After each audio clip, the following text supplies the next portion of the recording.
sayang, katanya begitu. Saya ingin memperkenalkan terlebih dahulu siapakah GoRewell. Apakah teman-teman, Ibu dan Bapak telah download apps-nya?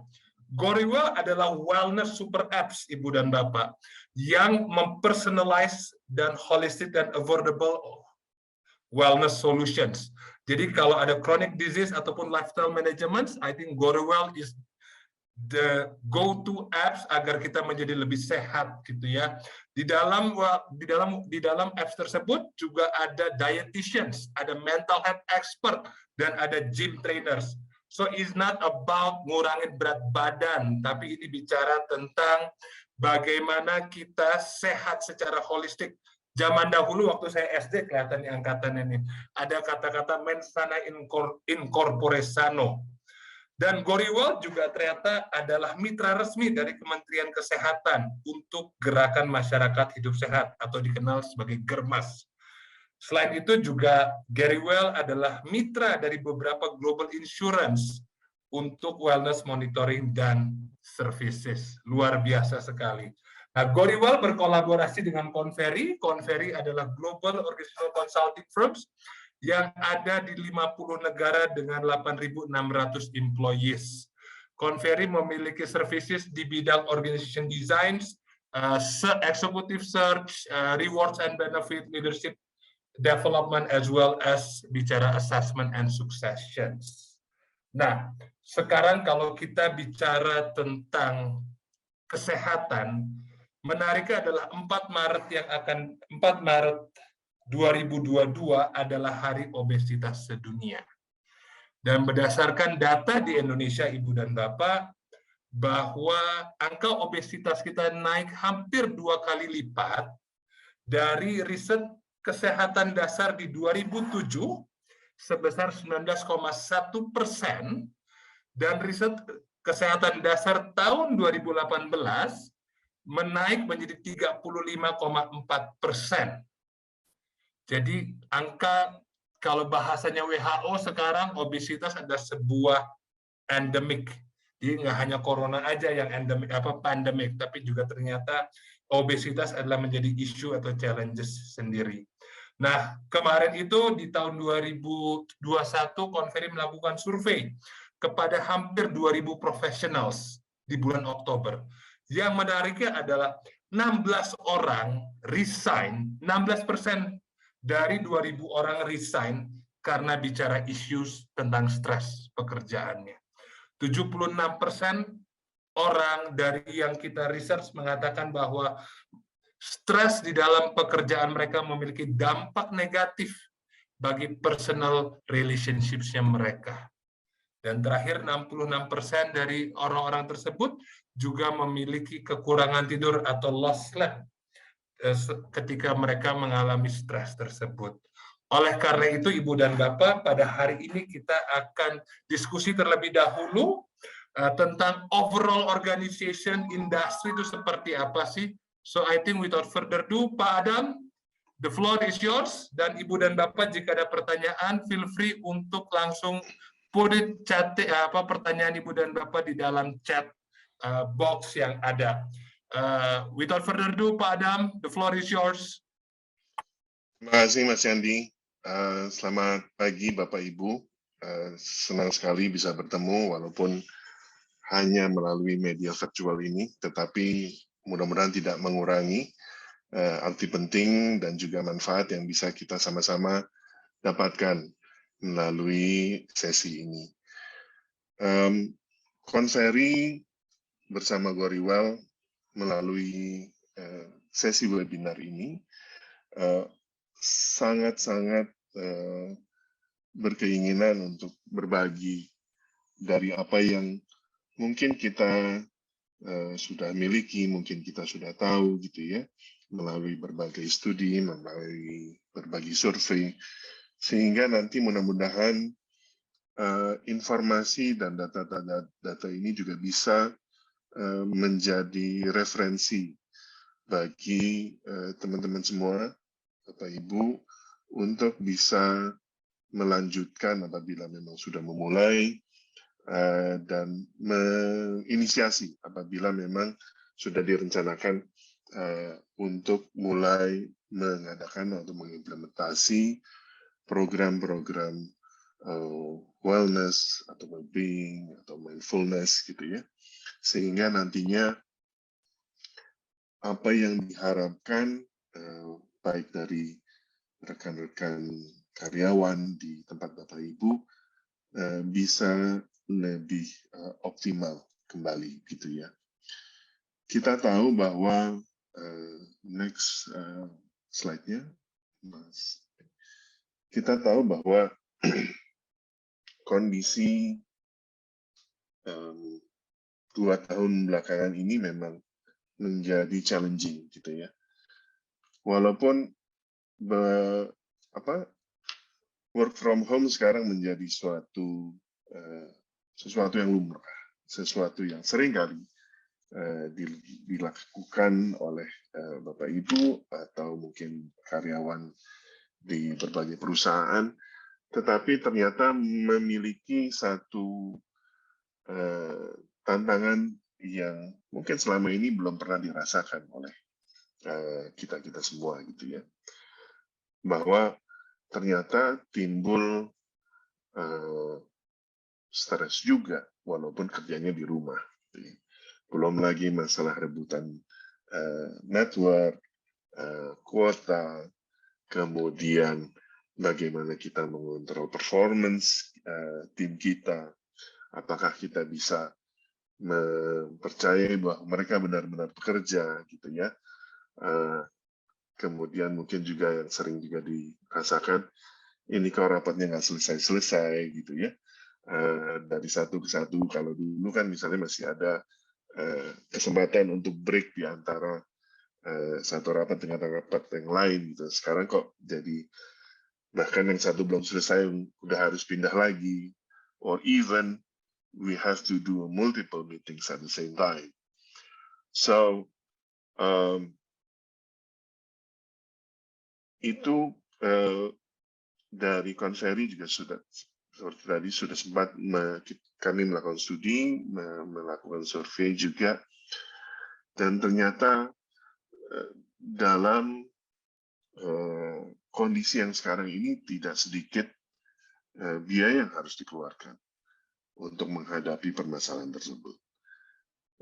Di sini kami tampilkan beberapa data yang terkait dengan biaya kesehatan yang harus dikeluarkan, ya, stres workplace stressnya juga gitu ya, disengagement yang artinya mungkin terkait dengan performa, terkait dengan turnaround dan segala macam, sehingga hal-hal ini yang kalau tidak segera kita address bisa jadi akan tambah parah gitu ya, akan tambah kompleks dan tambah challenging, sehingga perlu kiranya hal-hal tersebut diantisipasi. Berikutnya slide-nya, ada beberapa contoh stressful situation yang memang berakibat dari kondisi yang ya memang selalu berubah gitu ya. Mungkin yang tadinya bekerja di kantor full time sekarang bekerja di rumah, harus mengatur keluarga juga, atau kadang-kadang tetap harus ke kantor juga ya, dengan kondisi COVID yang naik turun gitu ya. Sekarang juga masih mulai trennya naik lagi, sehingga menimbulkan suatu situasi atau stressful level yang mungkin selama ini belum pernah kita rasakan gitu ya. Belum lagi dengan banyaknya informasi yang kita terima, baik itu melalui media sosial, baik itu melalui internet, baik itu melalui interaksi kita dengan berbagai macam pihak gitu ya, sehingga hal-hal tersebut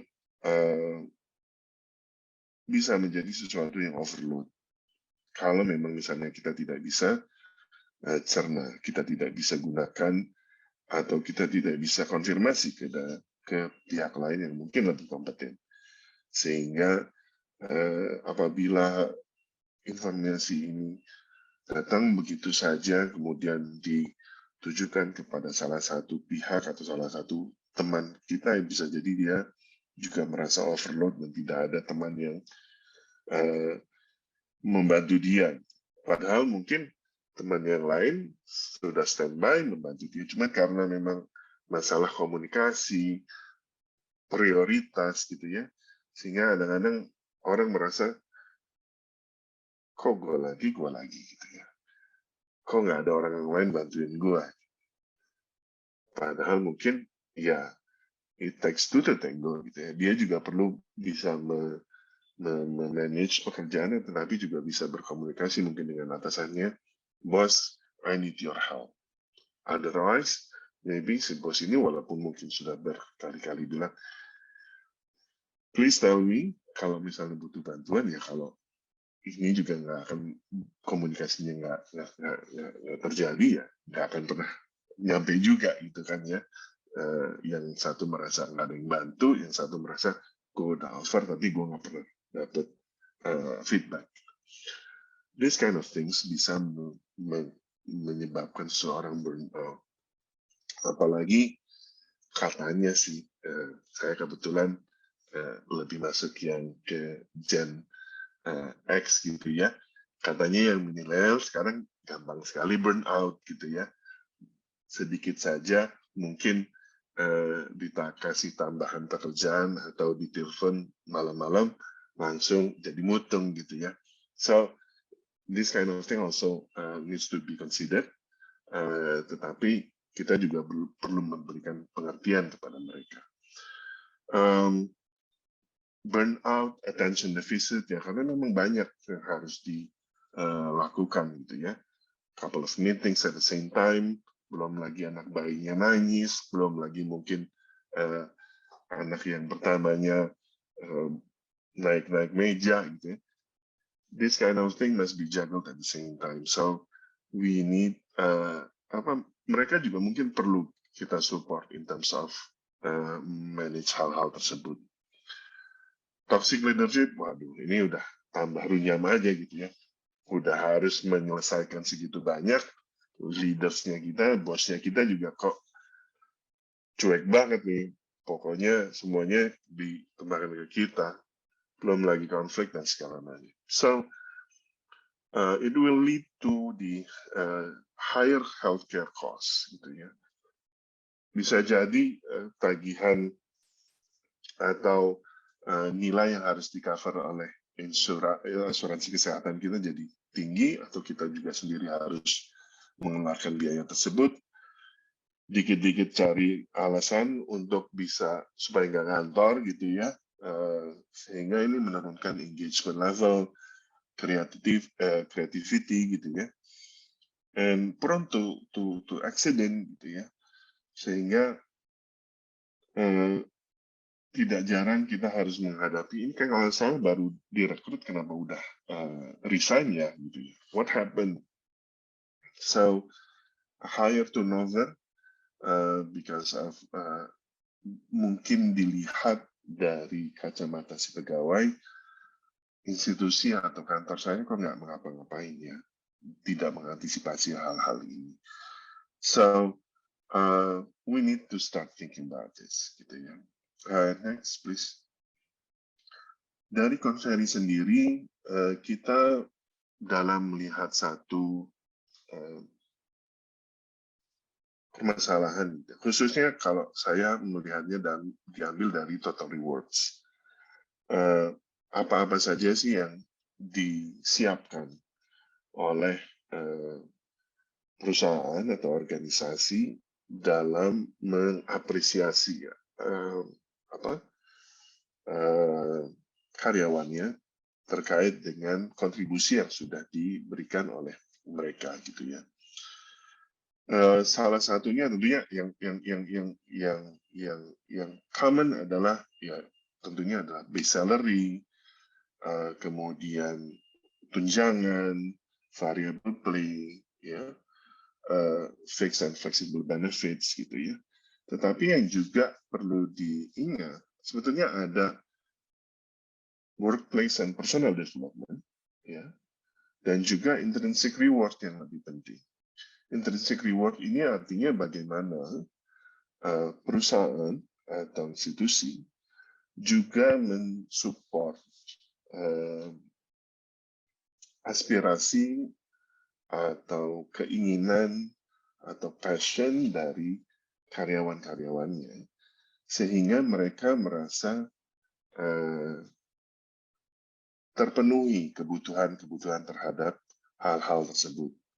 Misalnya, karyawan suka membaca buku, gitu ya.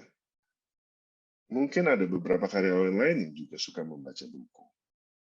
Kenapa tidak dibuatkan klub buku, gitu ya, atau klub membaca, sehingga nantinya bisa atau menggali bedah buku, gitu ya, sehingga mereka nanti juga merasa bahwa ada hal-hal lain yang di luar melakukan pekerjaan intinya, dia juga bisa memberikan atau perusahaan juga bisa mengcover itu. Ada lagi misalnya perusahaan juga support karyawan-karyawan yang ingin bervolunteer di dunia sosial, gitu ya. Katakanlah misalnya si karyawan mengumpulkan dana untuk disumbangkan, perusahaan kemudian melipat gandakan, misalnya memberikan dana yang jumlahnya sama atau lebih, sehingga bisa disumbangkan. Mungkin part of CSR atau yang lain juga.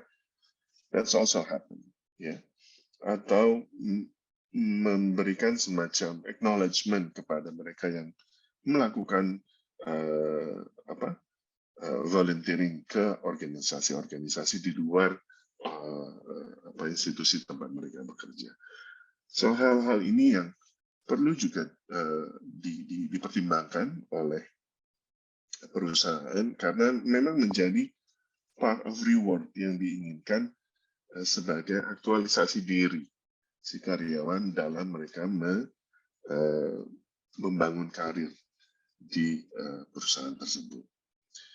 Next slide-nya. Jadi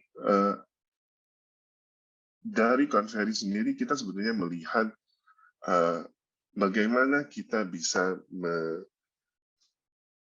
menimbulkan kebersamaan ini, gitu ya. Dan juga terlebih lagi bagaimana kita bisa meneruskan atau program-program ini supaya bisa sustain. Gitu ya. Sebetulnya dari kami kita melihatnya dari berbagai angle, baik dari sifatnya yang sisi individual, dari leadership maupun dari organizational, gitu ya. Kalau dari individual tentunya nantinya bagaimana kita tetap bisa memaintain masing-masing individu itu memiliki energi dalam melakukan apapun aktivitasnya, terutama dalam melakukan tugas dan tanggung jawabnya, gitu ya. Jangan sampai nanti pada saat dia melakukan hal yang harusnya dia lakukan sebagai kewajiban, malah energinya nggak ada. Gitu ya.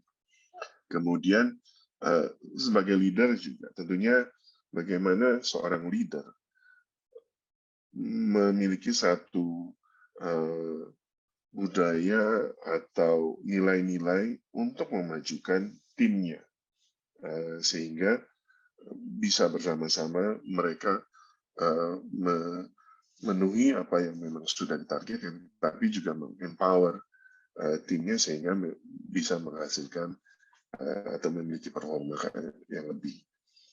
Dan as an organization, tentunya bagaimana menciptakan satu organisasi yang memiliki satu environment yang bisa empower karyawannya, bisa address atau bisa mengakomodasi purpose yang dimiliki mungkin berbeda-beda dari masing-masing karyawan, tetapi tetap bisa memberikan fulfillment bagi mereka.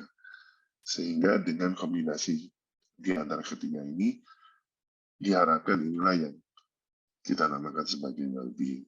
Mungkin nanti Pak William atau Pak Luki juga bisa menambahkan di sini, karena mungkin mereka juga memiliki point of view yang lain. Next-nya. Kalau dari sisi organisasi sebenarnya nantinya banyak sebetulnya yang bisa diturunkan terkait aktivitasnya gitu ya, baik dari sisi profesional, personal maupun interpersonal, yang sifatnya komunikasi, kemudian clarity, ataupun span of control-nya ya, sehingga nantinya kita bisa menjaga atau membalance antara stress level dan juga responsibility yang tetap harus deliver oleh masing-masing posisi atau masing-masing individu. Dan juga kita at the same time we can also accommodate different things yang mungkin dimiliki oleh masing-masing individu tersebut sehingga diversity-nya tetap ada, inclusivity-nya juga tetap ada gitu ya. Sehingga dengan perbedaan ini tetap bisa menjaga sinergi dari organisasi itu sendiri. Sudah ada beberapa organisasi yang menunjukkan result dari penyelenggaraan program-program seperti ini, misalnya. Next slide-nya. Jadi ini saya ambil dari Institute of Mindfulness, ya, di mana beberapa perusahaan yang sudah melaksanakan ini mereka juga memonitor dan melihat sampai sejauh mana benefit yang mereka rasakan dengan melakukan program ini, sehingga tidak hanya melakukan program itu as implementing the program, but also monitoring the result, sehingga mereka tetap bisa melihat sejauh mana efektivitasnya dan hasil seperti apa yang dicapai oleh perusahaan-perusahaan ini. And last but not least, next slide please, ada beberapa program yang juga bisa diselenggarakan. This is just some programs yang mungkin bisa dikonsiderasi gitu ya, baik itu yang sifatnya physical maupun non-physical. Ada yang sifatnya emosional maupun ada yang sifatnya home life program, sehingga tidak saja bisa digunakan di kantor atau di organisasi selama beraktivitas, tapi juga lebih pada ditujukan pada saat dia kembali ke keluarga. Saya rasa itu yang ingin saya sampaikan sedikit di awal, mungkin nanti melalui interaksi ini kita akan lebih banyak sharingnya. Saya kembalikan ke Candi. Terima kasih.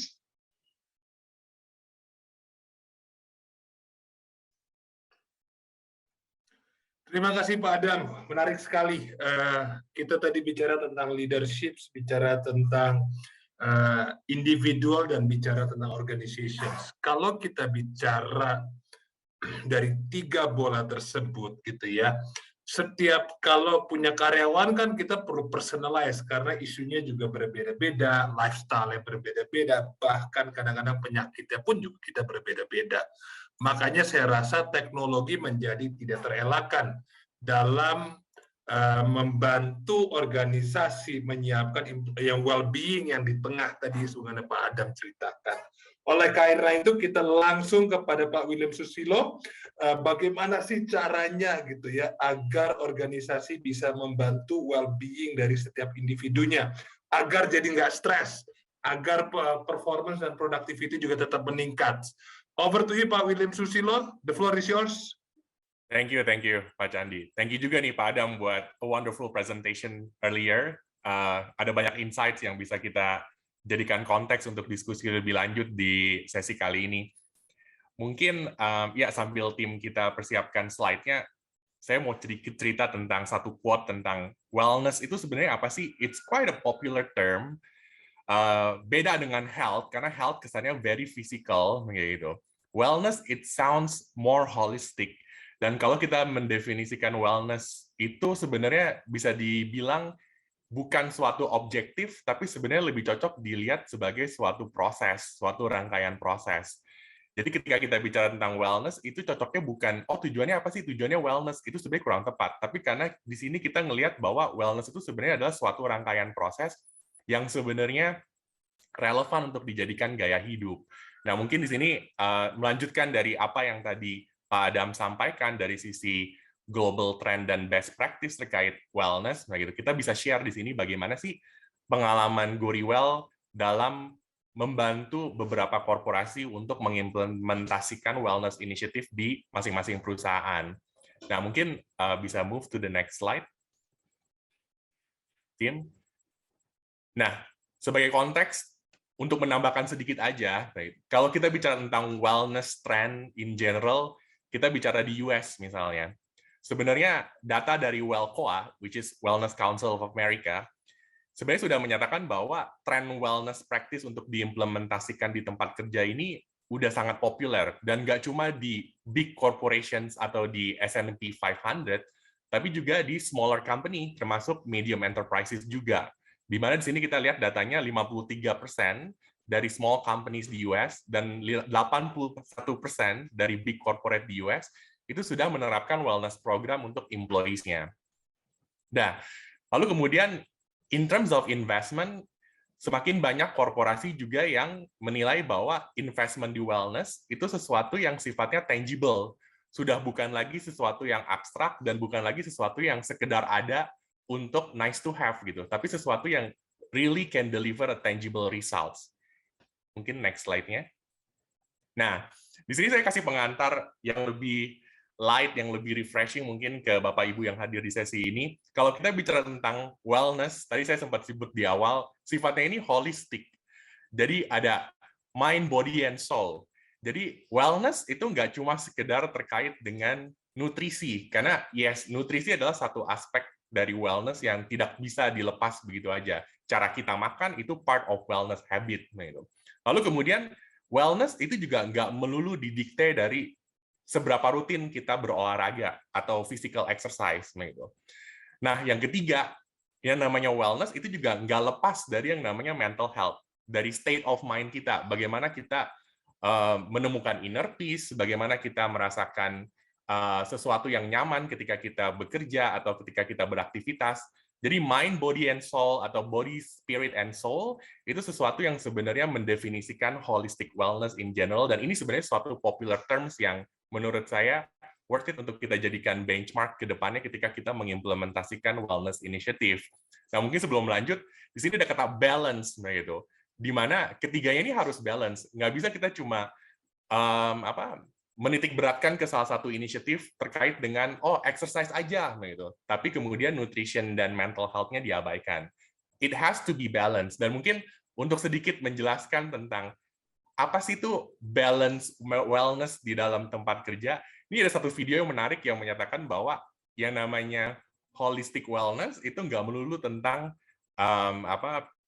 cara makan atau exercise, tapi jelas-jelas ini mendefine suatu culture di dalam suatu perusahaan. Nah, mungkin tim bisa bantu puterin 1-2 video yang bisa dilihat bersama nih di sini.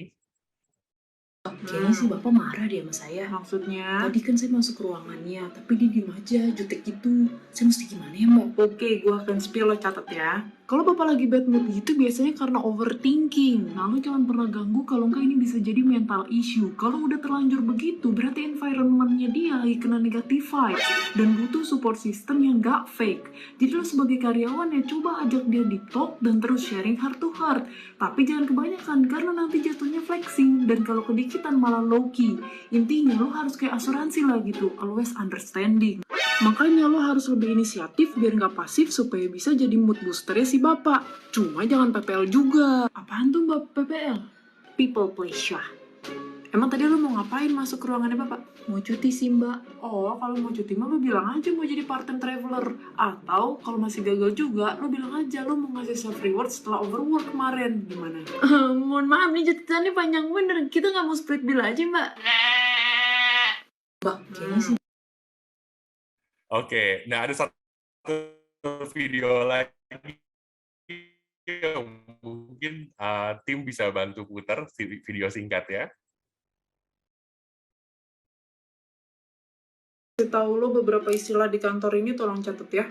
Rajin kerja itu hustle culture, males kerja itu butuh me time. Kalau lo ambil cuti itu healing time. Dikenal semua orang di kantor itu social butterfly. Kalau lo kecapean kerja itu burnout. Jajan mulu itu hedonisme. Kalau lo nggak pernah diajak nongkrong after office itu socially awkward. Anxious sama Kayaknya chat WhatsApp itu internetnya ada detox sosmed. Ngeledekin teman kerja itu verbal abusive. Waduh, hati-hati nih. Kalau mau pulang cepet bilangnya butuh quality time sama temen, tapi biasanya nggak pernah kesampean. Kalau dikasih kerjaan sama bos tuh nggak boleh bilang oke atau siap, tapi noted pakai emot tangan.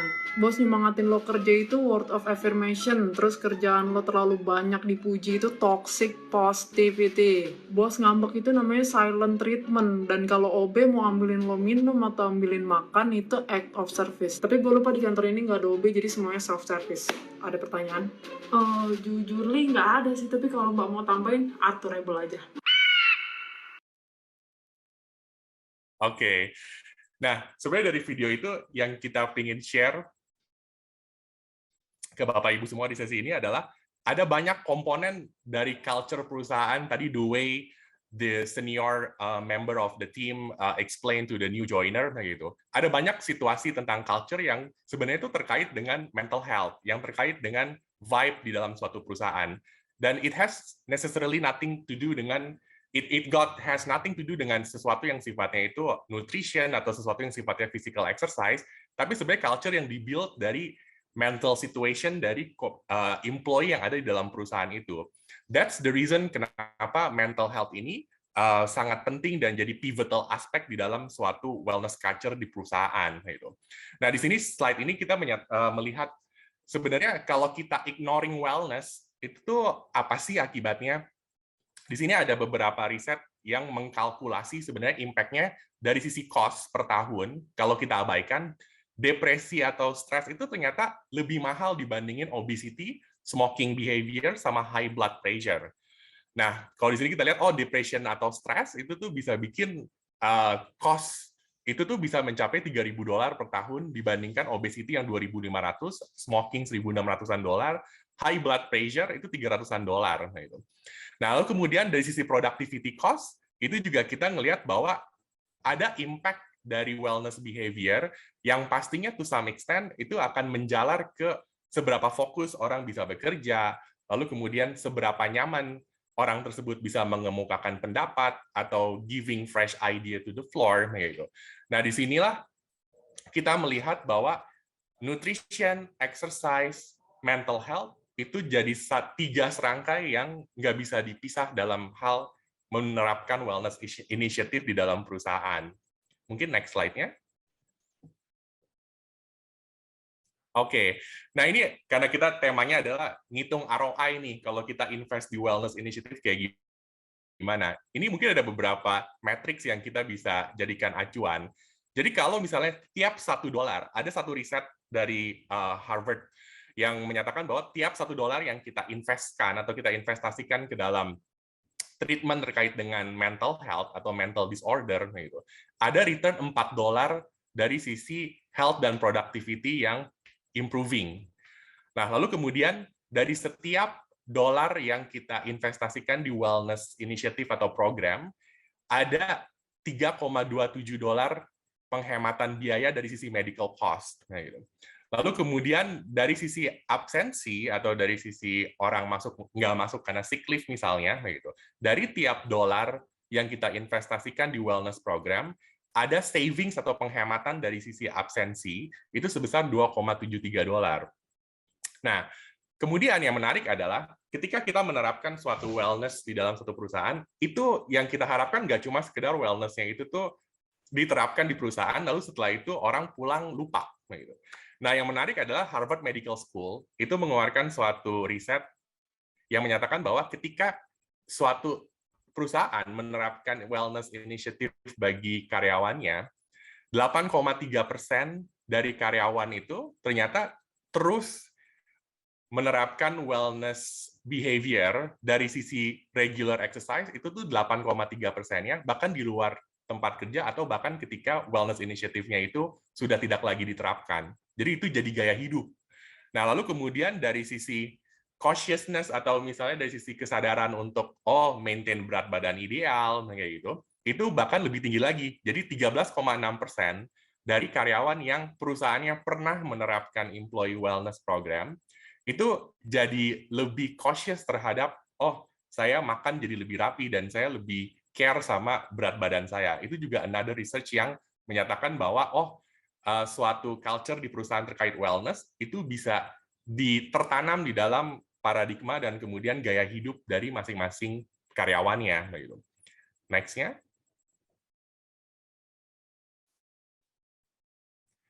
Nah, mungkin kalau ditanya, apa sih benefit-nya kalau kita menerapkan employee wellness program yang holistik, gitu? Ya pasti kan ada attitudinal, ada sesuatu yang benefit yang sifatnya itu terkait dengan attitude, gitu. Di mana moral kerja, lalu kemudian etos kerja, dan kemudian juga ada sesuatu yang sifatnya behavioral. Nah, itu terkait dengan productivity, lalu kemudian absensi juga bisa dioptimalkan, gitu. Nah, dan pasti eventually itu akan creating benefit bagi perusahaan. Next-nya.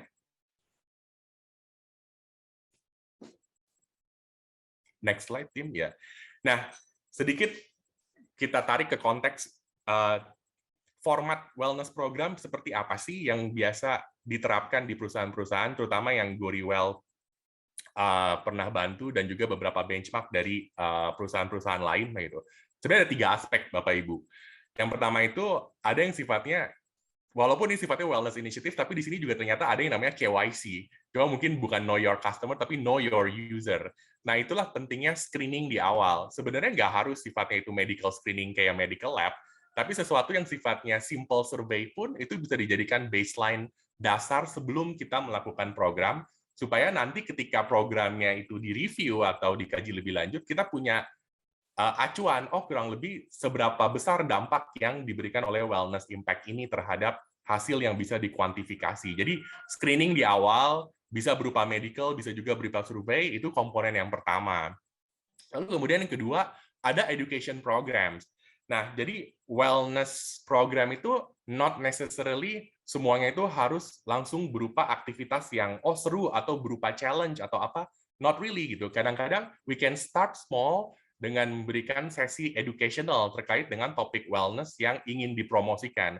Dan biasanya ini adalah level 101 untuk kita menerapkan atau mempopulerkan wellness initiative tertentu, entah terkait mental health, entah terkait nutrition, atau terkait dengan physical exercise, kepada orang-orang di seluruh perusahaan yang mungkin pada saat ini atau pada saat titik tertentu itu belum health conscious. Gitu.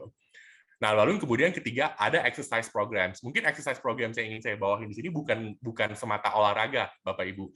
Jadi exercise program yang dimaksud di sini lebih ke arah action plan-nya seperti apa, gitu. Untuk mengartikulasikan wellness initiative itu ke dalam suatu tangible actions. Entah misalnya ada perusahaan yang kami bantu, lalu kemudian ada small initiative, setiap snack-nya itu sekarang buah, kayak gitu. Itu a very small gesture yang bisa dimulai dengan kita memberikan contoh kepada karyawan bahwa healthy snacking it's important, kayak gitu. Another part, misalnya ada juga exercise yang lebih terstruktur atau lebih formal, di mana misalnya, setiap new joiner itu misalnya diberikan career counselor, kayak gitu. Nah, itu juga another part of exercise yang bisa membantu proses onboarding untuk adaptasi new joiner terhadap lingkungan baru di perusahaan itu bisa lebih cepat karena ada moral support nih yang yang ibaratnya lebih safe, lebih ada personal approach lewat si career counselor tadi yang bisa jadi tempat bagi si karyawan yang baru join ini untuk tanya-tanya atau untuk dalam tanda kutip menyampaikan aspirasi atau menyampaikan sesuatu yang sifatnya mungkin nggak untuk semua orang nyaman untuk disampaikan ke orang lain, yaitu kurang lebih seperti itu. Next-nya. Nah, ini ada 7 benchmark wellness program itu yang sukses, itu kalau seperti apa sih kriterianya? Sebenarnya sukses atau enggak, kuncinya adalah di partisipasi sih. Nah, tadi juga di materi Pak Adam saya sempat lihat support organization wide, terutama dari CEO itu penting sekali. Karena kalau misalnya HR sendiri berusaha untuk menerapkan mengimplementasikan wellness program, tapi misalnya tidak mendapatkan kesan ada dukungan penuh dari top management, nah itu biasanya less efektif ketimbang ada CEO support yang secara formal dikomunikasikan kepada karyawan pada saat inisiasi dari wellness program ini dijalankan. Lalu kemudian yang kedua, dibuat tim. Jadi kadang-kadang wellness program yang strukturnya itu dibuatkan support team, misalnya nanti entah berupa activity challenge atau berupa format program yang isinya tuh ada satu orang dengan beberapa team member dikelompokkan dalam satu grup, gitu. Itu lebih efektif. Kenapa? Karena ada moral support biasanya. Ada mungkin bukan bandwagon effect ya, tapi lebih ke arah kayak orang dia ngelakuin itu, ya udah gue juga harus ngelakuin itu gitu. Jadi that kind of mental simulation itu penting untuk orang kemudian akhirnya jadi lebih niat dan jadi lebih komit untuk mengikuti si wellness initiative ini. Ketiga, ada data. Nah, ke wellness program ini bukan sesuatu yang sifatnya ada cuma untuk keren gitu. Ada untuk nice to have gitu. Tapi harus ada data yang mendukung, yang bisa mengcapture journey orang dari mulai pertama kali wellness initiative ini ikut sertakan sampai kemudian nanti 3 bulan kemudian, 6 bulan kemudian, itu kayak gimana sih progresnya gitu. Nah, that's why teknologi salah satunya mungkin GoReWell di sini itu bisa membantu mengkuantifikasi journey dari orang pertama kali sign up. Kita buatkan misalnya scoring sistemnya seperti apa, dan scoringnya ini holistic measurement taking into account multiple variables, mulai dari pola makan, pola tidur, stress level, lalu kemudian juga hal-hal terkait dengan stamina, itu kita ramu ke dalam suatu matriks yang bisa terkuantifikasi dan orang bisa ngelihat nih, skornya 1-5. Kemarin waktu mulai program saya ada di 1,7 kayak gitu. Terus kemudian 1 bulan kemudian, 2 bulan kemudian saya bertambah nih kayak gitu dengan naik jadi 2, lalu kemudian dari 2,2. Nah, itu yang bikin orang terus termotivasi untuk saya terus-menerus improving nih dari pertama kali mulai sampai 2 bulan, 3 bulan, 6 bulan kayak gitu. Nah, itu membantu sekali untuk build up the attachment or the engagement towards this program kayak gitu. Nah, intervention itu juga penting. Jadi ketika tahu ada peningkatan kayak gitu, atau udah tahu nih kurang lebih situasi terkait dengan wellness concerns di dalam perusahaan, entah itu terkait dengan physical condition terkait dengan diabetes risk, atau terkait dengan cardio risk, atau terkait dengan mental health atau anxiety, gitu. Ada follow up-nya, gitu. Nah, di situ juga teknologi bisa meramu, membuat suatu insights yang aggregated untuk kemudian menilai bahwa secara populasi kebutuhan yang paling menonjol dari sisi wellness yang bisa di follow up oleh perusahaan atau manajemen itu misalnya yang terkait dengan A, B, C gitu. Dan tiap perusahaan tergantung dari profil organisasinya itu pasti punya kebutuhan yang berbeda gitu. Karena jelas-jelas kita tahu bahwa mungkin yang lebih senior hal-hal terkait dengan physical exercise atau terkait dengan physical condition itu mungkin lebih dominan dibandingin situasi demografi yang lebih diisi oleh anak-anak yang bukan employee yang lebih muda gitu. Di mana mungkin di situ mental health jadi isu utamanya yang lebih dominan. Itu contoh gitu. Dan jangan lupa environment dengan grup itu harus saling suportif dan outcome-nya terus-menerus untuk dievaluasi gitu. Nah, ketika evaluasi ini berjalan, biasanya juga pasti memberikan suatu kepuasan tersendiri bagi semua partisipannya karena dia tahu pada saat mulai saya ada di titik mana, sekarang saya 6 bulan kemudian saya ada di titik mana dan saya ngerasain impact-nya. Nah, itu contoh benchmark dari ideal wellness program yang selama ini kita coba rancang dan juga dari benchmark perusahaan lain. Next-nya.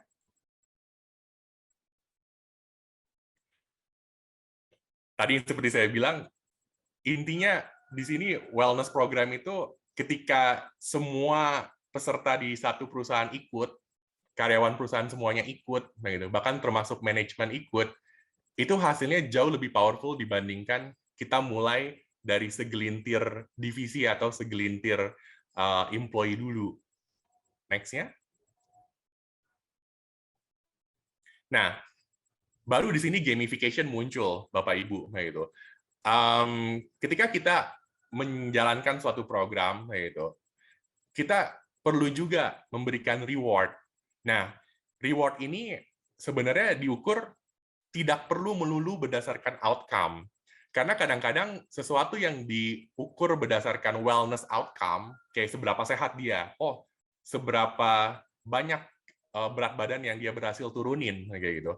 Itu kadang-kadang bikin segelintir orang itu lebih discouraged, lebih ngerasa, oh enggak lah, gue udah begini adanya, kayak gitu. Kalau diukur dari penurunan berat badan, wong gue biasa-biasa aja kok, ya gue nggak bakal menang lah kalau kayak gitu case-nya, kayak gitu. Nah, that's why yang dititik beratkan lebih ke participation-nya. Jadi matrix terkait participation, progress increment dari waktu ke waktu, itu yang kita lihat lebih efektif untuk dijadikan basis untuk memberikan reward. Karena kebetulan dari sisi beberapa praktis di negara-negara seperti di Amerika, itu juga lebih regulatory compliance lebih tinggi dibandingkan kalau seandainya kita mengukurnya dari sisi outcome. Next-nya. Ini kurang lebih sama, kita mengukur outcome dengan dengan tools yang tepat, lalu kemudian diberikan reward yang tepat berdasarkan partisipasi, berdasarkan ngajak teman untuk tetap stick with the commitment. Itu contoh-contoh konsep yang perlu dibangun. Next-nya. Nah, ini mungkin sedikit nyambung dari sisi mengakumulasi data untuk kemudian ditampilkan menjadi suatu insights yang powerful, supaya ada follow-up actions yang baik. Disitulah salah satu peran GoRewell dalam meramu employee wellness program yang terukur. Jadi seberapa banyak sih progresnya, lalu kemudian apa sih yang sebenarnya dibutuhkan untuk follow-up actions, itu teramu dalam satu corporate dashboard tanpa memviolate data privasi masing-masing employee, karena semuanya ditampilkan dalam bentuk aggregated data. Next. Dan di sini kita ngelihat bahwa rangkaian program format yang pernah kita jalankan sebenarnya bisa didefinisikan dalam dua chevron diagram. Yang pertama yaitu program consultation, dan yang kedua itu adalah health journaling atau wellness journaling dan guidelines, di mana ada konsultasi yang bisa difasilitasi lewat telekonsultasi, baik dengan dietitian, personal trainers, maupun dengan mindfulness coach.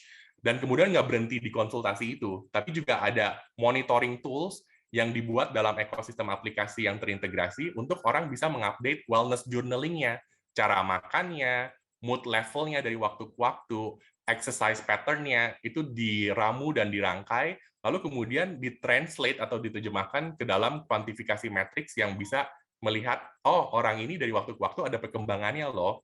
Dan ketika kita melakukan ini, yang menarik adalah hasilnya dari sisi absensi rata-rata dari corporate partnernya kita, 50% itu bisa di-reduce. Jadi absenteeism itu reduced by more than 50%, lalu kemudian medical cost itu juga bisa di-reduce more than 20%. Dan itu contoh hasil yang kita dapatkan setelah 6 months of implementation.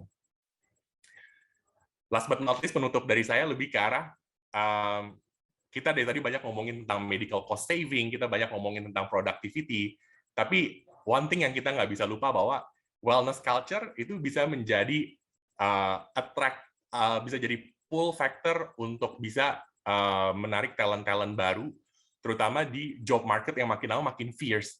Nah, itu mungkin juga sesuatu yang menjadi titik berat ketika orang ngelihat bahwa oh Google tuh keren kayak gitu. Dan sekarang makin banyak perusahaan-perusahaan di dalam negeri yang juga menerapkan wellness. Tujuannya adalah untuk build up this branding bahwa perusahaan care dengan employee wellness-nya yang holistic.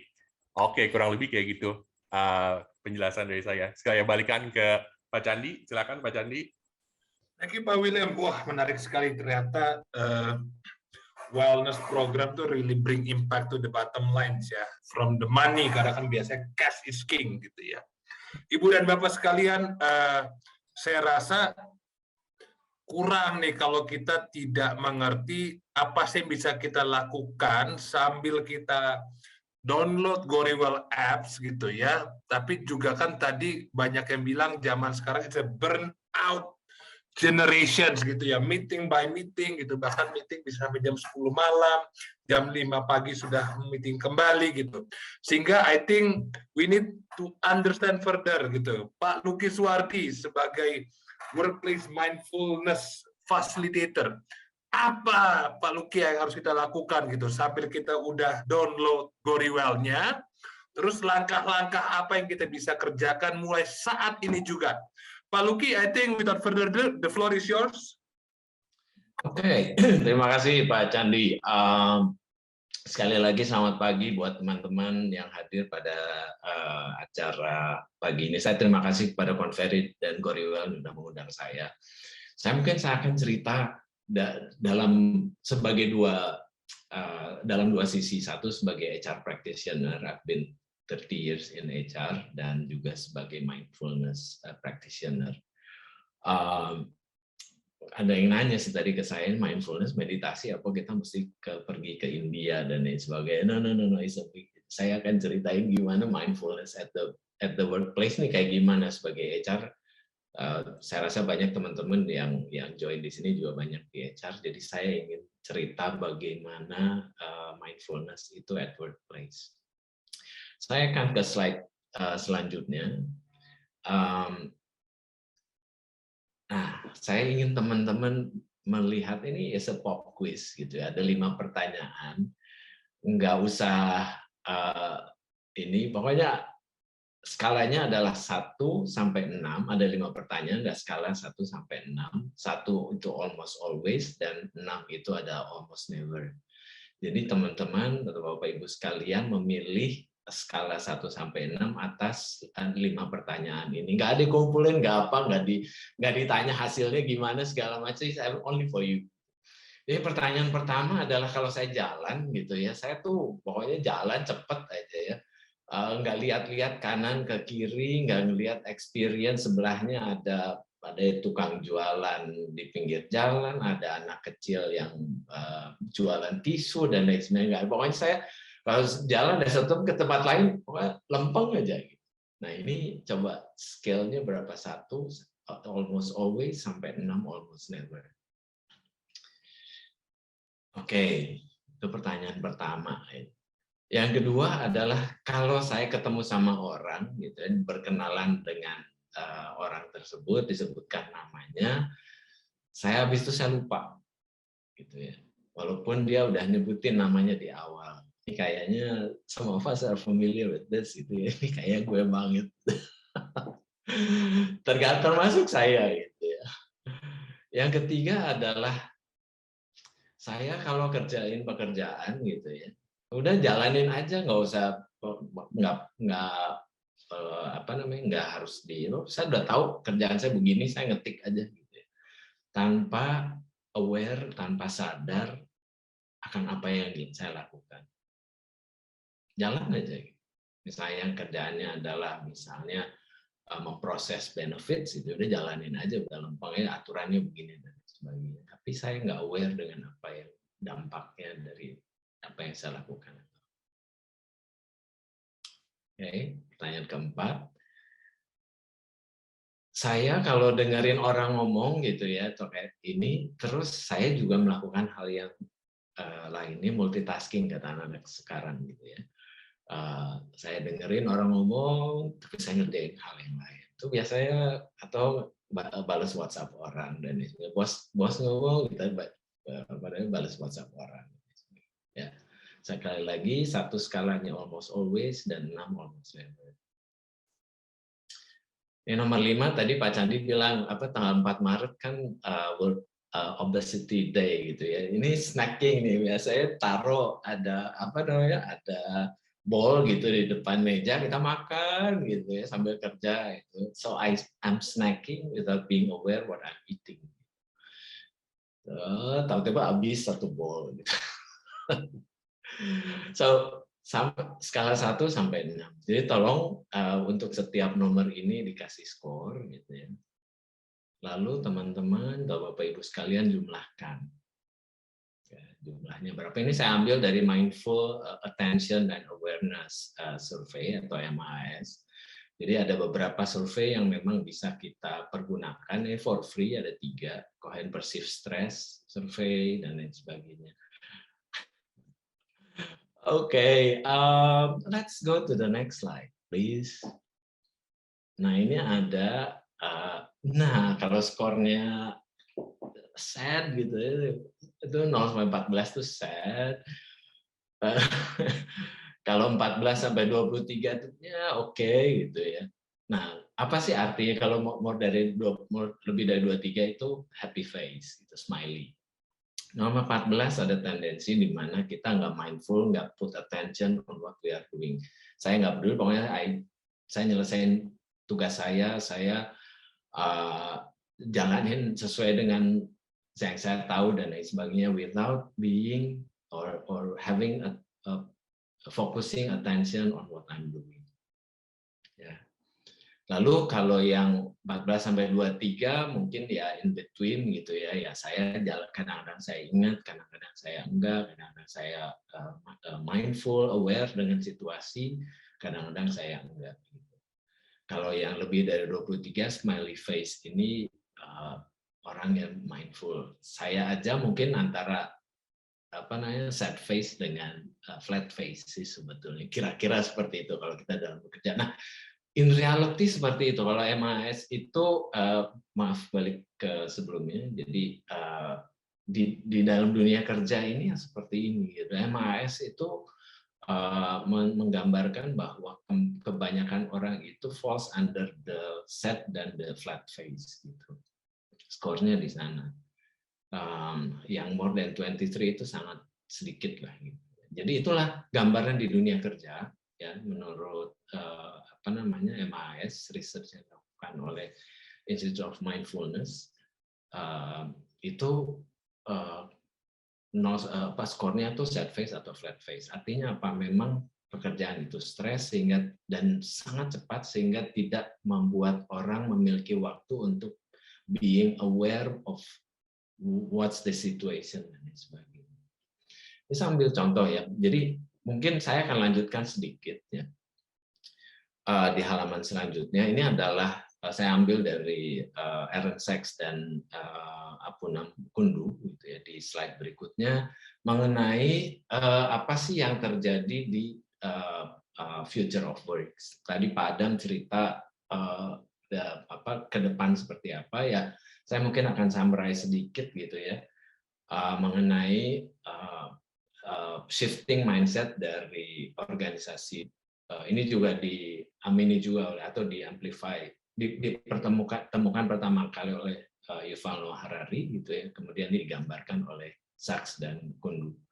Jadi from profit to purpose ya, from hierarchy to network, from controlling to empowering, from planning to experimentation, dan from privacy to transparency. Jadi ini adalah organization of the future of works ya, yang memerlukan perubahan dari mindset. Jadi ini sounds great gitu ya. This is the 21st future of work gitu ya. 21st century future of work. Saya align nggak passion saya dengan purpose dari organisasi. Saya bekerja dalam network, saya tidak hierarki, saya being empowered untuk making decision, untuk manage my own time, saya bereksperimentasi melalui agility, dan juga saya transparent. Organisasi, culture organisasi saya transparent. But selalu ada dua sisi dari mata uang. Di slide selanjutnya ini sounds great, organisasi di abad 21 ini seperti ini. Tapi ternyata Anna Helen Peterson bilang bahwa generasi sekarang ini adalah generasi burnout. Ya. Jadi uncertainty ini menjadi prediktor dari burnout. Jadi yang dihadapi oleh generasi ini, millennials ini, adalah sesuatu yang tidak pasti, sehingga menjadi burnout. Ya. Tadi Pak Adam cerita mengenai future of work, bagaimana berkolaborasi dan sebagainya. Jadi burnout yang dialami oleh millennials ini ditandai dengan bagaimana mereka berinteraksi melalui digital technology dan menerjemahkan bagaimana cara kerja dari pengetahuan mereka dan interaksi dengan digital dan jadi fetish terhadap overwork. Nah, ini yang bahaya gitu ya. Karena ini akan menjadi prediktor dari burnout ini. Jadi contoh, 2 meeting pada saat yang bersamaan atau bekerja dari jam 5 pagi sampai jam 11 malam ya. Ini adalah fetish of overwork. Ini yang menjadi prediktor dari burnout yang disampaikan oleh Anne Helen Peterson. Jadi ini adalah situasi yang memang dihadapi oleh generasi. Tadi berbicara organisasi yang seperti apa, yang dialami oleh teman-teman, yang dialami oleh generasi ini adalah generasi burnout. Ya. Jadi, now saya zoom lagi ke halaman berikutnya adalah bagaimana di dalam organisasi. Ya, mungkin beberapa anecdotes yang muncul di halaman selanjutnya adalah I'm working with a tight deadline. Gitu. Biasa gitu ya. I have got parallel Zoom meetings at the same time. Ini sesuatu yang baru buat saya. Saya pernah jalanin ini gitu ya, tapi kok caranya berbeda dengan apa yang seharusnya yang saya alami di masa lalu. Atau misalnya tadi saya have a difficult boss. Nah, jadi bekerja ini bisa memang can be anxiety provoking, nggak apa-apa gitu ya. Jadi membuat kita jadi sedikit terasa nggak apa-apa karena itu akan menjadi dorongan bagi kita untuk berprestasi. Tapi kalau anxiety atau kecemasan itu eksesif, ya mungkin itu adalah tanda-tanda di mana pekerjaan kita atau tempat kerja ini problematik. Nah ini yang kita sama-sama sebagai HR, sebagai praktisi HR, kita melihat bahwa managing work is important ya, karena bisa menunda atau mengurangi kecemasan berlebihan. Ya. Dan tadi culture, Pak William cerita mengenai bagaimana tone dari atas menentukan culture dari budaya dari perusahaan tersebut kalau kita mau menerapkan wellness atau well-being di tempat kerja. Jadi toxic culture, excessive demands, unhealthy pressures, poorly matched position against resources ini adalah sumber dari stres dan anxiety di tempat kerja. Belum di rumah dan dalam perjalanan seperti itu gitu mendapatkan pressure dan lain sebagainya, di tempat kerja juga ada toxic culture dan lain sebagainya yang menjadi yang mendorong anxiety dan stresnya lebih tinggi lagi. Nah, World Health Organization itu menyampaikan di halaman selanjutnya adalah work-related stress adalah respons dari individu-individu ya, ketika mereka dihadapkan pada ketidaksesuaian antara demand pekerjaan dan pressures dan resources yang mereka miliki, dan mereka memiliki kesulitan untuk bisa membalance tersebut. Nah, ini adalah menjadi source dari work-related stress yang didefinisikan oleh WHO. Ya, tadi both Pak William dan juga Pak Adam cerita bagaimana cost dari psychological stress, workplace psychological stress ini terhadap biaya kesehatan dan lain sebagainya.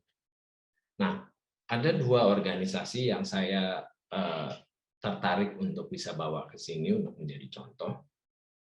Yang pertama adalah Google. Jadi ada Google menerapkan mindfulness di tempat kerjanya adalah karena sadar the pressure, job demand, resources ini tidak balance dan lain sebagainya, sehingga mereka menerapkan mindfulness. Sampai satu software engineer mereka itu akhirnya benar-benar menjadi semacam guru dari mindfulness, dan dia membuat yayasan Search Inside Yourself Leadership. Jadi benar-benar leadership yang dari dalam gitu ya. Jadi Chad Meng Tan ini pernah dalam satu Zoom bersama-sama dengan beliau dengan Weng ini, dan dia cerita bagaimana dia bertransformasi dari orang yang benar-benar di-manage oleh pekerjaan dan menjadi memanage pekerjaan karena dia bisa mengelola mindset-nya.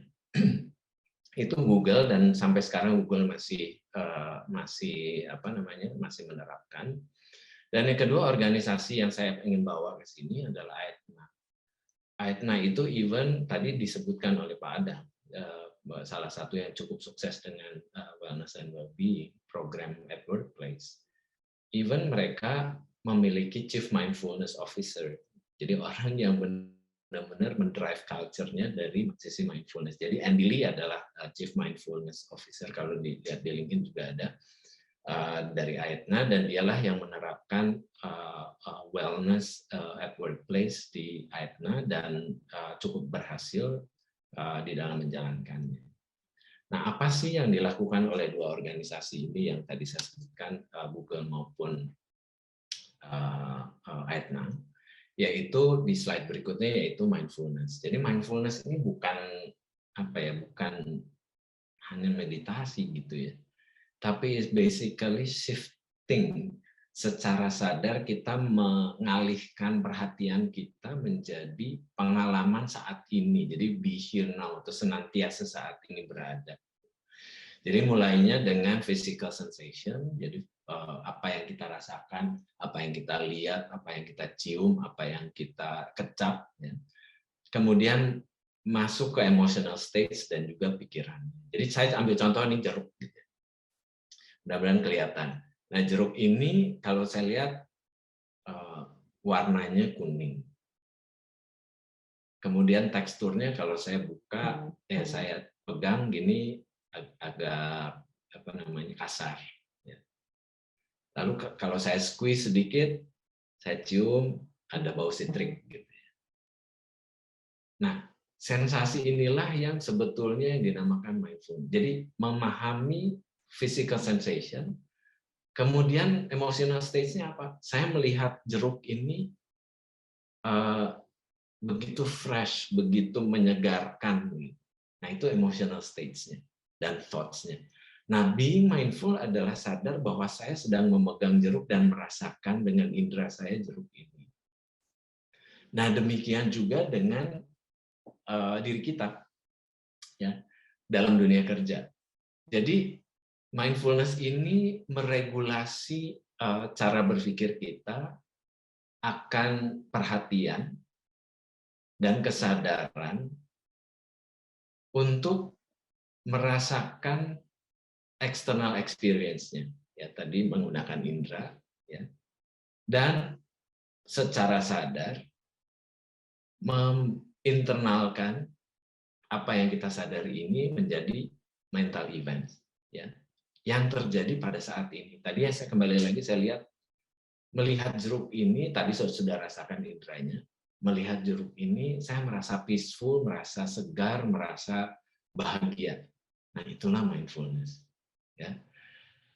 Jadi mindfulness adalah membantu kita stay present without judgment.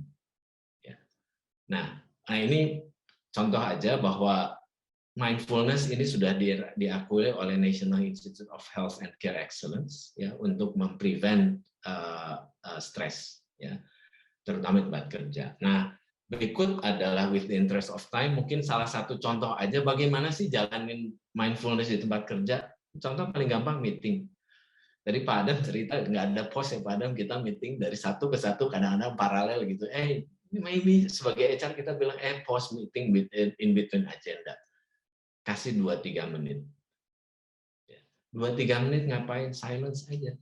Nggak usah ngapa-ngapain, jangan baca WhatsApp gitu pada saat 2 menit, begitu ada pause biasanya baca WhatsApp. No. Kita bilang stop and then pause gitu ya. Dan stop thinking about what might go wrong ahead of time. Jadi jangan, Pak William tadi overthinking ya di videonya ya Pak ya. Jadi udah nggak usah mikir itu, pokoknya stay at the present moment aja gitu. Saya diem dulu aja, ngalam, nih kantor AC-nya dingin dan lain sebagainya. Itu di meeting. Ini paling sederhana itu meeting Pak. Bapak Ibu sekalian, mindfulness at work itu dari meeting paling sederhana. Yang kedua coaching, ini listening without judging. Ini udah banyak organisasi yang melakukan coaching dan salah satu skills yang diperlukan dalam coaching adalah listening without judgment. Ya. Dan assist employees to overcome their burden of incapability. Contohnya, ini kalau saya bekerja, saya nggak punya kapabilitas ini. Nah, ini kita bantu mereka dengan coaching dan sebagainya. Lalu cara bekerja. Cara bekerja stop starting and start finishing. Itu artinya ini, udah jangan mulai sesuatu lagi yang baru, jangan multitasking dulu, selesaiin yang satu dulu. Katanya orang harus multitasking, sebenarnya enggak. Dari sisi mindfulness benar, tapi coba deh selesaiin yang satu, kemudian satu selesai. Jadi bisa lebih cepat gitu. Instead of ngerjain barengan tapi nggak selesai pekerjaannya. Lalu insert break between tasks. Itu penting. Kalau orang memproses benefits gitu, boleh deh insert sedikit. Ya. Lalu mungkin ada kelas qigong, kelas yoga, breathing exercise, dan lain sebagainya yang bisa kita lakukan di tempat kerja. Oke, saya mungkin berikut adalah, mungkin karena with the interest of time, saya skip yang slide berikut, tapi I'll be on GoReWell as well, Pak William dan teman-teman sekalian. So this last slide saya, I'll be doing this for pro bono, gitu ya. Setiap, mungkin next slide, setiap sesi yang diikuti oleh teman-teman, all the proceeds will go to Yayasan Anxiety Care Indonesia. Teman-teman ingat, anxiety ini menjadi satu isu bagi teman-teman di generasi ini. Ada satu case yang saya baru 3 minggu lalu ngobrol sama, sebulan lalu ngobrol sama dia gitu, dan meninggal gara-gara ya dari anxiety karena tidak bisa keluar selama work from home, sehingga dia tidak bisa cope dengan ini, GERD, dan juga serangan jantung. It's in the news beberapa minggu lalu. So, teman-teman sekalian, mindfulness, saya mungkin karena sebetulnya kalau masih ada waktu, nanti kita bisa doing breath exercise for 1 minute, tapi I'll bring this back to Candi. Pak Candi, silakan. Okay, thank you Pak Luki. Wah, luar biasa ya. And it's a very sad story bahwa akhirnya ada sampai orang meninggal ya gara-gara anxiety ini ya. Mungkin sudah ada pertanyaan dari rekan-rekan. Ada satu pertanyaan yang sudah langsung menjapri ke saya. Ini mungkin lebih tepat untuk Pak William dengan Pak Adam. Apakah ada tahapan atau stage penerapan holistic wellness yang bisa menjadi acuan? Atau ada contoh perusahaan nggak sih yang gradually building up their wellness program di dalam lingkungan kerja? Kayak ini tadi juga sempat dijawab oleh Pak Luki juga di kasus di ceritanya Edna dan Edna dan Google. Oke, mungkin Pak William dulu. Boleh, Mas Candi. Jadi kalau kita bicara tentang ada nggak sih suatu framework baku yang kita bisa jadikan benchmark untuk penerapan holistic wellness? Jawabannya Bapak Ibu, itu sebenarnya tidak ada framework baku. Karena wellness itu bisa dimulai dari mana aja. Nah, tapi kalau kita ditanya, konteksnya kalau mau memulai wellness, itu tuh baiknya dari mana dulu sih? I would suggest, berdasarkan pengalaman kami ketika kita misalnya mengimplementasikan wellness initiative di beberapa perusahaan, start dari sebenarnya outcome objectives-nya apa dulu gitu yang ingin dicapai gitu. Nah, lalu kemudian kedua, kita biasa tentukan juga program desainnya ini mau diimplementasikan dalam timeline berapa lama, lalu kemudian siapa yang diikut sertakan di dalam program wellness ini, itu yang perlu dirancang di awal. Nah, lalu yang kemudian ketiga, ketika misalnya kita sudah ada clarity tentang outcome yang ingin dicapai, lalu kemudian siapa yang ingin diikut sertakan di dalam program ini, dan dalam timeline berapa lama, baru yang ketiga ketika kita melakukan kick-off atau inisiasi dari wellness initiative ini, hal pertama yang dilakukan adalah kita melakukan sosialisasi dulu terhadap siapa partisipannya yang akan join. Nah, di dalam onboarding session ini, atau kick-off meeting ini, mungkin kalau teman-teman yang biasa berpartisipasi di proyek pasti ada yang namanya kick-off meeting gitu.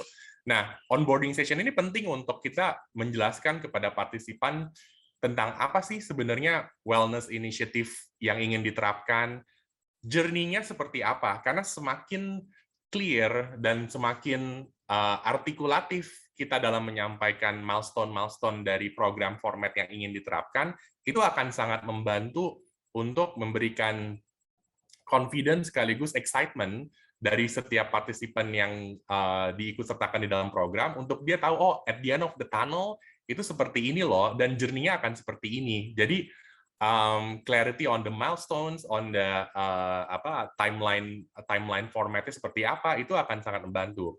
Nah, baru ketika onboarding-nya sudah selesai, onboarding itu macam-macam Bapak Ibu.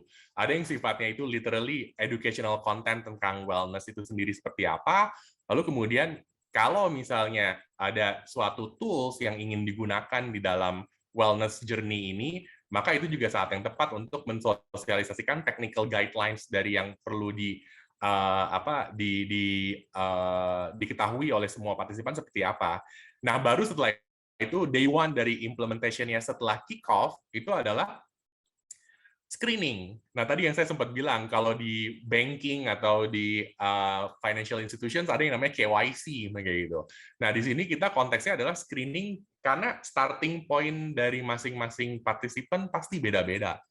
Dari usianya, dari bahkan gendernya, gitu. Lalu kemudian health objectives atau wellness objectives yang ingin dicapai seperti apa.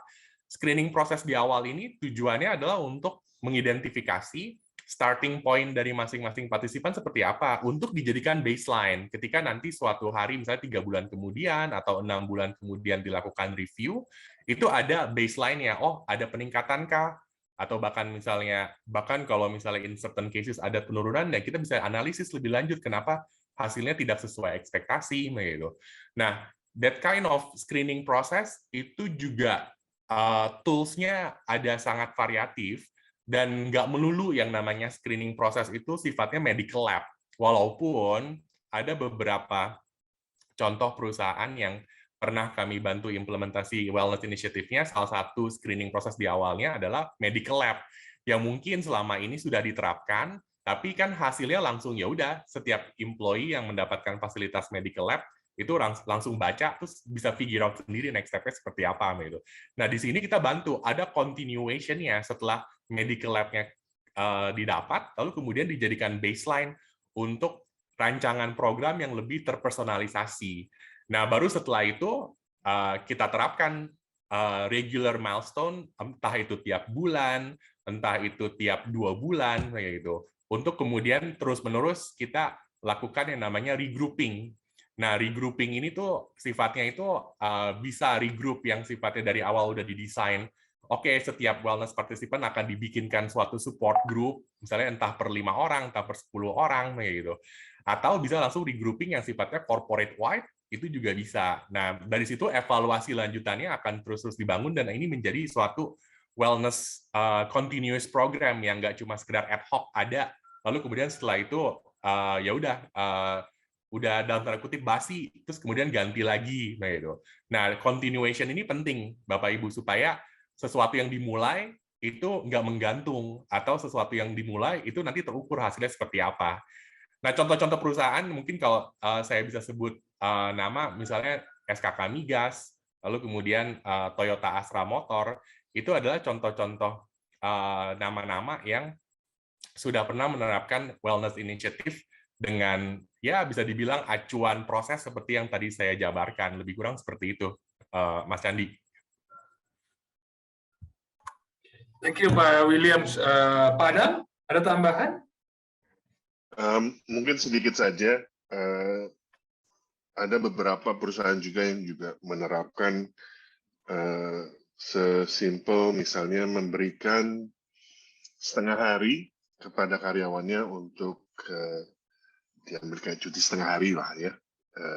Mereka bisa pulang lebih dulu atau masuknya afternoon gitu dalam sebulan sekali. It applies to everybody. Tinggal nanti si masing-masing tim leadernya atau manajernya yang mengatur gitu ya supaya tidak bersamaan mengambilnya sehingga tetap bisa backup pekerjaan yang ada. Itu salah satunya.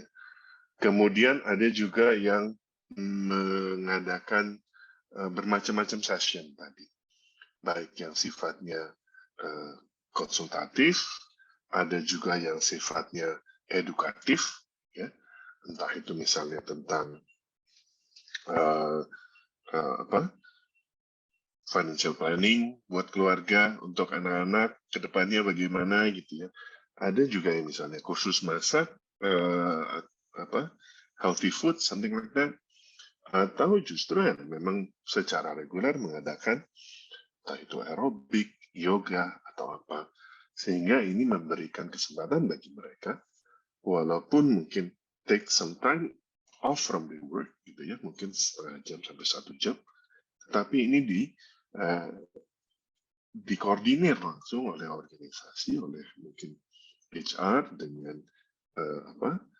endorsement dari manajemen, sehingga karyawan juga tetap giat gitu ya, mereka tetap bisa menjalankan mungkin hobi dan kesukaannya, tetapi tetap bisa bekerja dengan lebih baik. Mungkin juga tadi sempat Pak Luki sharing, ya Pak Luki ya, ada Chief Wellness Officer. Kalau saya boleh sharing sedikit, kebetulan, nggak bisa ya. Conferry pun juga sudah ada profilnya Chief Wellness Officer Pak Luki. Jadi kita pun juga sudah menyiapkan hal itu. Apa-apa saja accountability-nya. Dan tentunya ini kita saring dari berbagai sumber, dari berbagai perusahaan yang menjadi kliennya Conferry juga, sehingga kita bisa mendevelop satu profil untuk Chief Wellness Officer yang mungkin nanti siapa tahu bisa berguna dan bisa diterapkan di Indonesia. Itu saja mungkin, Mas Yandi. Terima kasih tambahannya. Thank you, Pak Adam. Oke, Ibu dan Bapak, apakah ada pertanyaan? Feel free to raise your hand, sehingga nanti bisa open mic.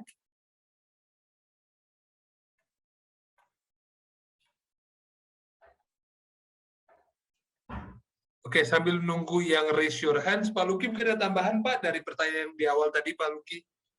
Ya, sharing aja gitu. Tadi tone from the top itu sangat penting. Jadi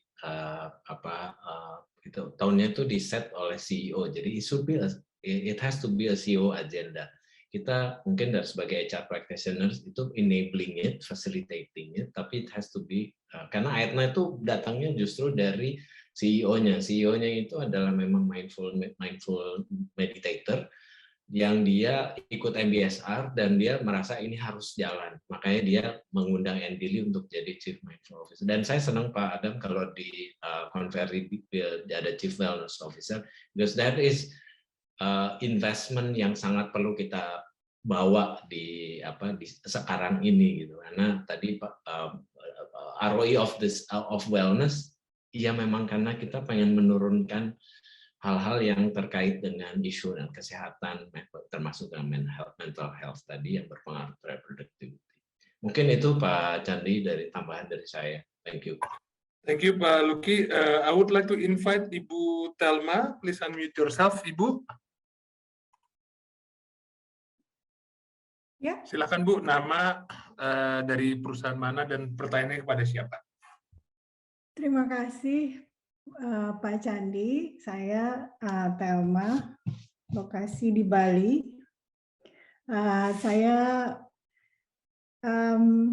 Saya ada enterprise namanya Karmarati, dan kami melakukan training kebanyakan ya untuk meditasi, yoga, dan some form of mindfulness. Ada pengalaman udah beberapa kali mengajar di organisasi. Jadi secara formal memang diundang, dan ada yang continuous sampai beberapa bulan. Tapi memang seperti yang tadi Pak Luki bilang ya, ini kalau bukan dari top itu sulit sekali untuk melihat involvement, komitmen, dan continuation dari program yang sebetulnya mungkin pihak HR itu sudah sangat excited dan berharap banyak ya. Saya juga.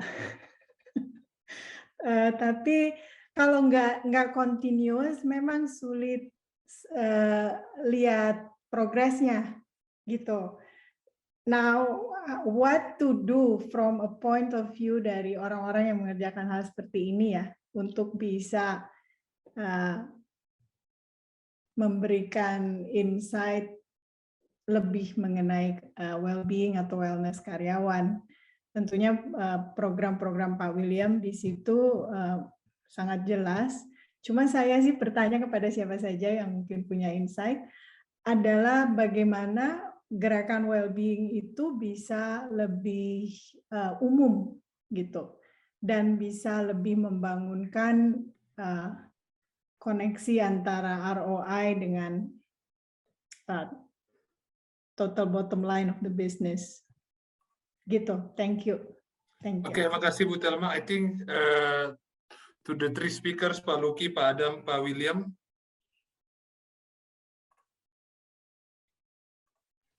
Silakan Pak William. Pak William duluan, nanti saya nyusul belakangan. Kalau ditanya degree of impact terhadap bottom line perusahaan, terus kemudian kuantifikasi lebih komprehensif tentang bisnis case-nya quote unquote ya, Bu Thelma gitu. Sebenarnya balik lagi ke tadi, ketika kita memulai suatu wellness initiatives, mostly berdasarkan pengalaman kami di GoRewell, pasti inisiasinya itu datang salah satunya dari tim HR gitu. Ini biasanya salah satu yang yang kemudian dijadikan pertimbangan paling utama pasti tentang biaya gitu. Nah, ini biayanya berapa sih gitu. Terus kemudian justifikasi untuk biaya ini seperti apa gitu.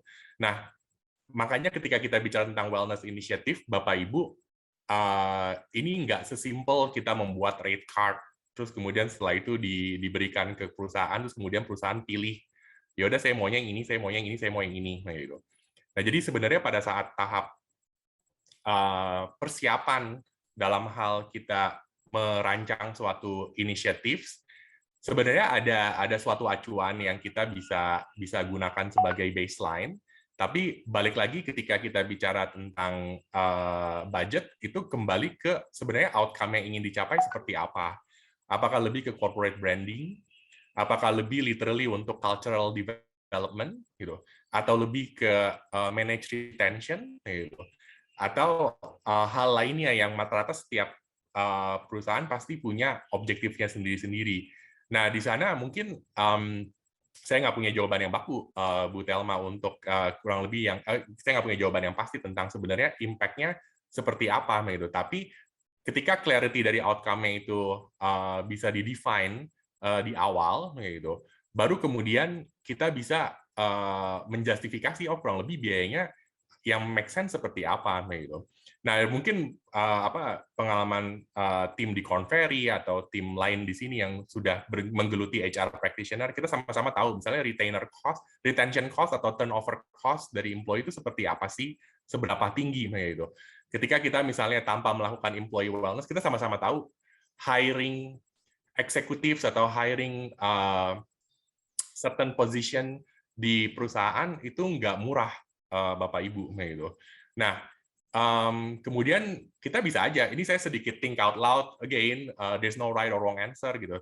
But if I were in the company shoes, terus kemudian saya ngelihat, historically speaking, misalnya gitu, kita ngelihat ada berapa sih posisi yang sebenarnya kita isi dari executive search, terus kemudian dari sana kita lihat biayanya berapa.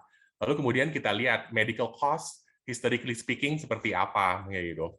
Nah, terus kemudian dari sana, medical claim itu juga bisa dijadiin tambahan benchmark untuk kita ngelihat, ini loh contoh-contoh biaya yang incurred dari hal-hal yang sifatnya potentially jadi cost ketika kita mengabaikan wellness initiative, gitu. Nah, di sana lalu kemudian kita terjemahkan, kalau seandainya dari sekian banyak cost yang terjadi tahun lalu, kita misalnya menargetkan berapa persen savings di tahun ini, misalnya gitu, dan not necessarily bisa di-eliminate semuanya, gitu. Pasti ada gradual savings yang ingin dicapai, Nah, itu mungkin bisa jadi satu acuan untuk kita menilai, oke, reasonable investment dari small initiative yang kita bisa terapkan di wellness, itu tuh berapa, gitu.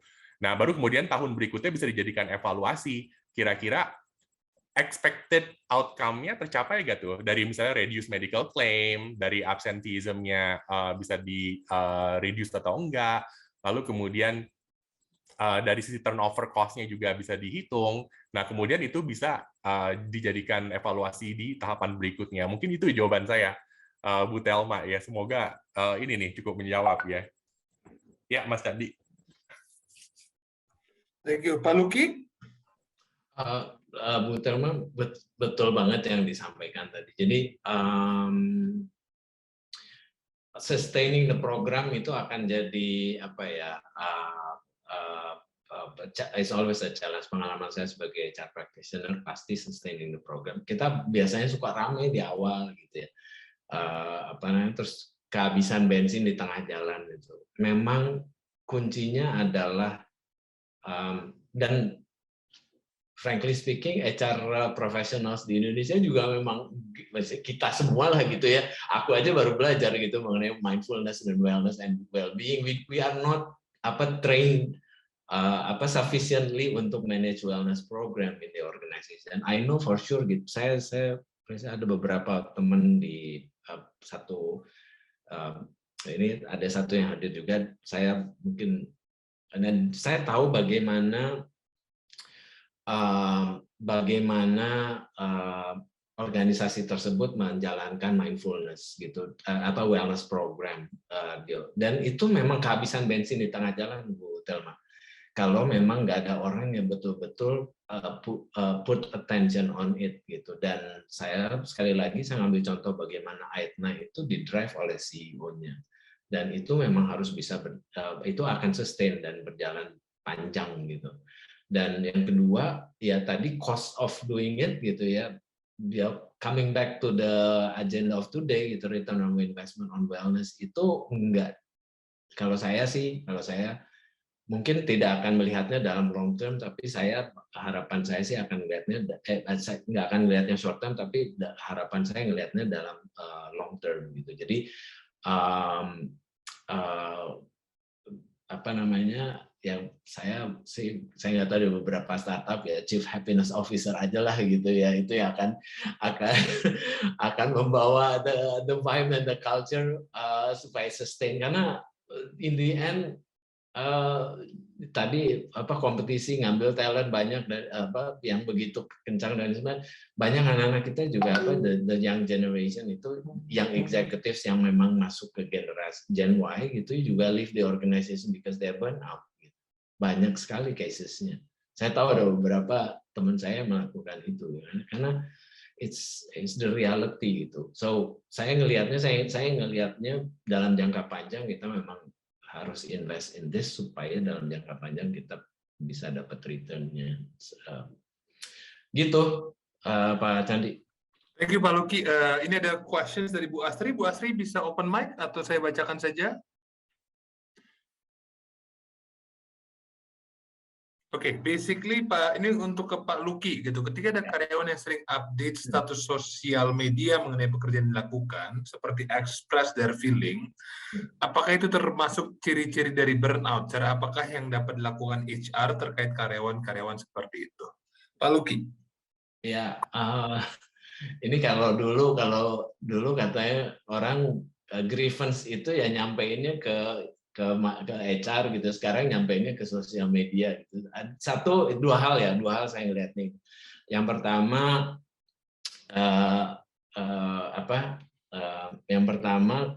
bahwa organisasi itu mengelau nggak karyawan melakukan ini, of course enggak gitu ya, karena itu ada hukum yang memang regulate bagaimana kita sharing di sosial media, karena itu branding dari organisasinya jadi jelek sekali. Yang kedua, kalau saya ngelihatnya justru sekali lagi mungkin kita campaign mengenai awareness, wellness dan well-being ini, mengenai burnout dan avoiding burnout dan lain sebagainya, itu we detect very early, we plan it very early supaya itu tidak terjadi. Bahwa akan ada orang yang seperti itu, generasi ini generasi yang sangat mudah sharing everything in social media gitu, which is tapi mungkin juga dalam hal yang lain kita bisa promoting wellness ini oleh teman-teman yang memang menjadi ambasador dari wellness atau well-being gitu. Saya tahu salah satu kliennya GoRewell gitu ya, which I know very it's an automotive company, itu campaigning di dalam personal social medianya, dan itu positive vibe sekali, mengajak orang untuk bisa ikut di dalam program wellness and well-beingnya company tersebut gitu. So instead of kita attacking individually, bukan attacking, attending individual yang bermasalah dengan sharing di sosial media, tapi kita promoting hal-hal yang positif mengenai wellness dan well-being, addressing di mungkin itu adalah cetusan curhatannya mereka gitu ya, Bu Astri gitu ya, yang kita harus sebetulnya address, yang tidak tercapture oleh traditional engagement survey gitu ya, katanya udah obsolete engagement survey, tapi ya ya mungkin nggak ke-capture gitu dengan engagement survey. Justru cetusan-cetusan seperti itulah yang kalau istilahnya canteen talks gitu, itulah yang menjadi the real situasi di organisasi gitu. My take on this, Bu Astri, attend individually but campaigning positif dengan planning wellness dan well-being yang lebih baik. Mungkin itu Pak Candi. Thank you Pak Luki. I think kita sudah over 17 minutes. Let's put another one questions dari Bu Sukma Pratiwi. Pak William, CEO support sudah, tim creating teams ada, collecting data ada, operating plan-nya ada. Tapi saat implementasi promoting wellness culture ini, partisipasinya kok kurang ya? Salah satu evaluation part yang mungkin saya kepikiran, Ibu Sukma, itu salah satunya adalah tentang desain dari programnya. Nah, desain dari programnya ini, menurut kami ada banyak best practice atau misalnya common practice yang kita bisa jadikan acuan kayak gitu. Nah, semakin kita bisa mendefine suatu program yang interaktif, yang engaging, lalu kemudian juga tidak terlalu formal, itu tuh bisa membuat orang ngerasa bahwa wellness program ini bukan campaign yang sifatnya quote-unquote dogma, atau bukan campaign yang sifatnya itu sengaja diadakan, tapi tujuannya itu nggak sincere atau nggak genuine gitu. Nah, jadi sebenarnya genuine intention dari suatu program wellness itu makanya tadi perlu didesain communication material yang cocok dan engaging untuk dalam tanda kutip nyantol ke setiap partisipannya gitu. Karena bahasa yang dipakai gitu. So I'm not saying the communication mungkin nggak efektif gitu, tapi sesuatu yang nyantol buat generasi, karena yang sekarang yang di job market bukan cuma millennials nih, karena sekarang millennials yang ada di job market itu posisinya mungkin udah manager above gitu. Sekarang tuh the entry level itu udah Gen Z gitu. Nah, the Gen Z itu bahkan millennials aja itu kesulitan loh. Saya millennials begitu, tapi millennials angkatan lebih awal begitu. Tapi ngikutin pola berpikirnya, lalu kemudian what's important for them gitu. Itu might not necessarily be the same with what millennials have in their mind loh begitu. Nah, dan bayangin kita cuma seling satu gap, paling satu dekade kan generasi kita begitu. Itu communication gap-nya aja udah ada. Can you imagine kalau communication-nya ini tidak didesain dan tidak tepat sasaran gitu, akhirnya nggak nyampe, dan akhirnya dianggap oke, ada gitu, diterapkan, tapi desainnya nggak gue banget gitu, atau bukan sesuatu yang gue anggap itu tuh seru atau I consider it as something yang sincere or genuine gitu. Nah, that's why desain dari programnya ini itu yang bisa dievaluasi lebih lanjut.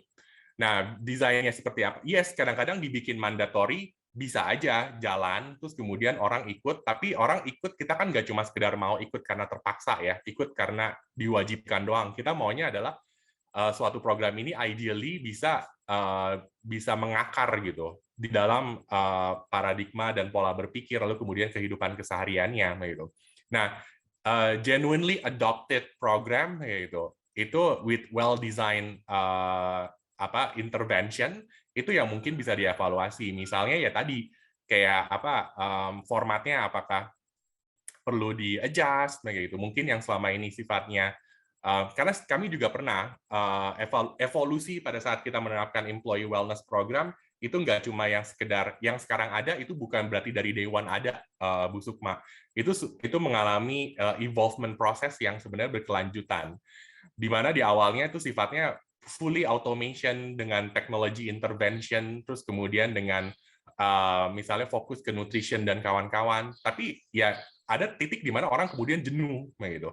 Nah, terus kemudian setelah kejenuhan ini dideteksi, barulah kemudian kita kembangkan lebih lanjut ke sifatnya yang interaktif gitu. Mempertemukan misalnya wellness coach dengan one-on-one session terhadap masing-masing orang. Itu might be helpful gitu. Nah, itu contoh-contoh program modification yang sambil jalan kita lakukan. Tapi yes, balik lagi ke evaluasi dari program formatnya, Bu, yang mungkin bisa di have a closer look at ya. Oke, thank you Pak William. Tadi ada sedikit pertanyaan dari Pak Roma, tapi tampaknya sudah langsung dijawab oleh Pak William terhadap question saya Bu Sukma. Okay, so the last part of this session, I think I would like to have a closing remark from Pak William dan Pak Luki. 1 minute, what is your closing remarks regarding infinite ROI from employee wellness? Pak William. Oke, simple aja Bapak Ibu. Jadi seperti quotes yang mungkin tempo hari sudah Bapak Ibu lihat, wellness itu intinya proses, rangkaian proses Bapak Ibu. Wellness itu bukan destination. Nah, jadi ketika kita berinvestasi di proses, maka disitulah nanti outcome-nya akan unlimited. We'll never know what we can achieve dengan kita benar-benar fokus untuk menitik beratkan ke wellness masing-masing, dan disitulah letak kenapa wellness itu worth it, dan that's the reason kenapa kita namakan diskusi kali ini adalah Infinite ROI dari wellness program. Begitu, Mas Candi. Thank you, Pak William. Pak Luki. Oke, teman-teman, saya cuma mengajak teman-teman semua memperhatikan diri sendiri, memperhatikan. Jadi semuanya berawal dari diri sendiri. Kita perhatikan karena yang peduli dengan diri kita adalah diri kita sendiri. Jangan membiarkan orang lain meregulasi diri kita supaya malah jadi GERD, jadi stres dan lain sebagainya, jadi anxiety segala macam. Let's regulate ourselves dengan cara apa? Kita melatih diri sendiri. Ya. Saya mengajak teman-teman, please put your attention on our well-being. Apapun itu, karena setiap orang bisa berbeda-beda. Nggak usah harus olahraga lari kayak Bu Telma lari, masih lari ya Bu Telma ya. Tapi mau berkilo-kilo nggak usah juga karena setiap orang beda-beda. Bagaimana cara memaintain wellness and well-being-nya gitu. So saya mengajak teman-teman semua dan ini saya mudah-mudahan ini menjadi satu gerakan yang memasyarakat ke depannya, nggak cuma yang ada hadir di Zoom ini, tapi juga yang namanya well-being, wellness itu let's start from ourselves and then we spread out to our surroundings. Itu ya Pak Sandi, terima kasih banyak. Thank you Pak Luki. Rekan-rekan sekalian, closing remarks dari Pak William dan Pak Luki menutup sesi ini. Pak Adam memohon maaf karena beliau baru saja lulus dari COVID-19, jadi beliau harus ketemu dengan dokter. Beliau menyampaikan salam untuk Ibu dan Bapak sekalian.